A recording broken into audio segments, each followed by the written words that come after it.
with technology evolving the way it is evolving, we will not need to remember. All of these jobs are gradually and slowly going to go away. What is your version of success today? The most wrong definition of success is comparative. I did get trapped early on with the comparison trap. Am I successful or not successful should be driven by No comparison space. Keep your judgments to one side. If you have to judge or compare, please do it with yourself. The version that you were yesterday, and then worth comparing to who you become in the process of this journey that you're pursuing. These are not going to become important in the future. They may still remain relevant for some of those 25-30% jobs that will remain in the company. But for all other jobs, you'll have to move to skills. The skill set, whether you want it or not, it's not a choice anymore. The play of the mind that we were talking about, it's going to bring a lot of resilience that's going to be required out of you. But what becomes more important to see is... Hi, this is Nitin Dua, your mind, health and career coach. In this conversation, I spoke with Sanjay Lakhotia, who's an entrepreneur and who was previously HR head for large corporates. And in this discussion, we unfolded the future of work in his perspective. I looked at his career journey and how he's pursued various challenges that has come his way and what you can take from it. We also spoke about holistic health, the importance of physical, mental, social fabric, and much more. The social structure, the corporate structure that's evolving, and the skills that are going to be required for you to stay relevant. I hope you enjoyed this conversation and see you on the other side. You brought up something around success and succeeding in the previous comment that you're making. So I wanted to first hear you out fully, but at the same time, hear your definition of success. So what is your version of success today? Thank you for being here. If you can give us 10 minutes of your time each week consistently, you will gain new perspectives on aligning your career, your mind, and your health over the next 10 weeks and enhance your skills. Please subscribe to the channel, put your comments, and share the videos. By doing so, you become the first ones to get notified when a new piece of content goes out. You also indirectly help us reach out to more people and empower them and become part of our mission. Thank you so much, and back to the main video. So, my child makes fun of me, he's 17, when I tell him that, it's like a filmy dialogue. What is success? Success is if you're happy. It's a very vague kind of an answer to a child, right? Yeah. But, what I think is when we were children, we had certain aspirations about our life, right? So if I imagine what was I doing when I was in class 7, 8, 10, imagining what my life will be like. And if I was to look at where I am today, it is way beyond my imagination at that point in time. So am I successful or not successful should be driven by what is it that you aspired for? Yeah. And have you been happy doing what you were doing? Yeah. Right? Have you enjoyed this journey? That's the most important thing, right? And I don't see success and failure as saying that my business did not do well, so I failed. Yeah, it's a failure, definitely, but not as an individual, as an idea, it failed. And the most wrong definition of success is comparative. Yeah. So me in comparison to you, you in comparison to somebody else, if that becomes the definition of success, then there is a problem that you have, because then there is no end to it. Yes. Because your comparison is never with people who've not done so well, which is like huge numbers. And your comparison is always with that one person or 5 people who are just ahead of you. Yeah. And that's what creates a lot of discomfort, a lot of dissatisfaction. I think the day we stop comparing ourselves to others and define success within our own context, from where we were earlier to where we are today, if you are able to improve on a regular basis, if you are in the direction of improvement on a regular basis, that's success according to me. Right? Yeah. And in music, that's how we went. Post-COVID, we formed this club. All of us who joined that club, we were at a certain level of expertise at music. Over the last 3 years, we've all moved up significantly with practice, with everything, right? I may not yet be ready to sing professionally, but I'm at a spot which is very good. Yeah, and I love listening. I said, so, sometimes I have to listen, but I also love listening. So which is the thing that if you don't compare with others, and in the group there are some great singers, you don't compare with them, but you look at your journey coming from where you came from and where you are today, it's been a very satisfying journey. No, absolutely. And I really enjoyed the times that I've been able to join. But you're absolutely right. I mean, I think I did get trapped early on with the comparison trap. But I think today, thankfully, we have this comparison, no comparison space. In fact, when I ran the session this morning, one of the first things I read, on the room was you're entering a no comparison zone. So keep your judgments to one side. If you have to judge or compare, please do it with yourself, the version that you were yesterday, and then worth comparing to who you become in the process of this journey that you're pursuing. So certainly, the success definition really varies, and it keeps evolving the way I see it. And I think it should just be truthful to who you are at that moment, and what's the best version you can define for your own self. True. So that's lovely. I think you were starting to talk about the importance of skills. I think we went there. I think we slightly digressed, but I want to come back and close that thought, at least expand, maybe open up a new Pandora of thoughts there in terms of where we are headed in terms of the corporate direction. And there is this new structure that's emerging. We talked about that. But then to support that structure, of course, the corporates have to do their work in terms of streamlining what's core and what's, maybe gig and what's maybe contractual or consulting or specialized services. But on the other receiving end, right, where the supply of these professionals is, how that's evolving and what's required now there in terms of the new skills that they have to develop. Certainly, the way I see it is there is going to be a big transition in terms of the whole job market and just the job culture, not just in India or US, but also across countries. A lot of things are under threat, but there's also an opportunity the way I look at it. So what's the opportunity that the people can look up to? What do they have to stay mindful for so that they are not trapped with what's coming? And I'm sure there's going to be some gap to prepare to where you are and where you want to get to.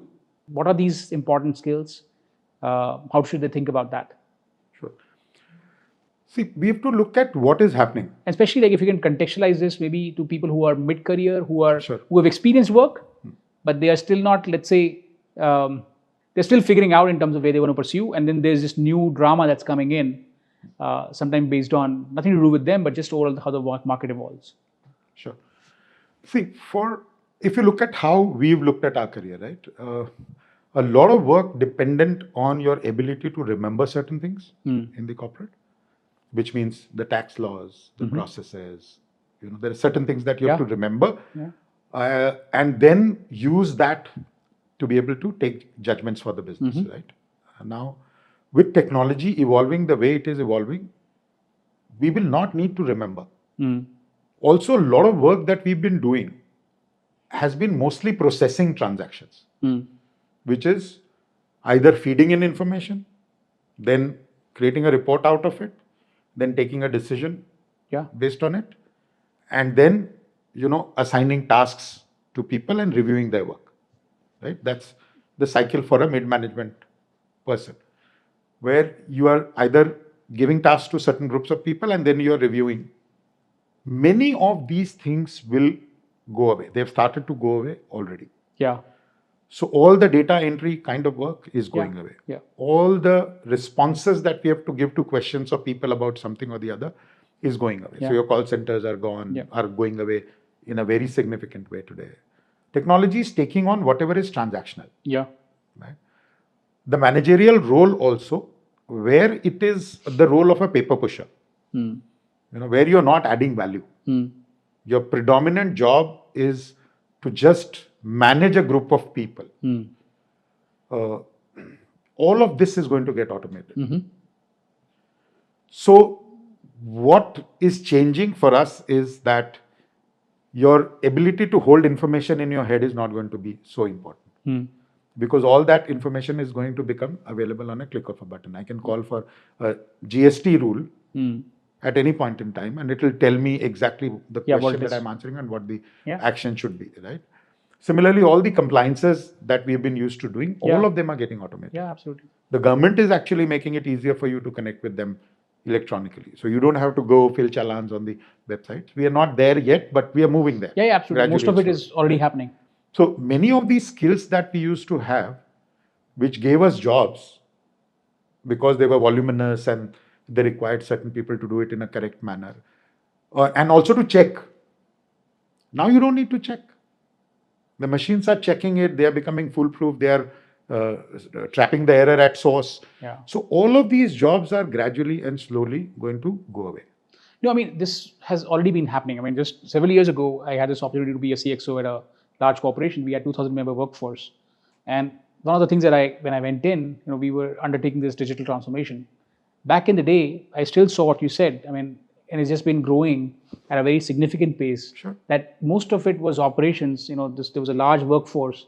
But frankly, to deliver those outcomes, those experiences, they can be largely digitized, automated, and can really enhance the experience post automation. So it frees up the time, if you look at it in the right way, to do more creative things.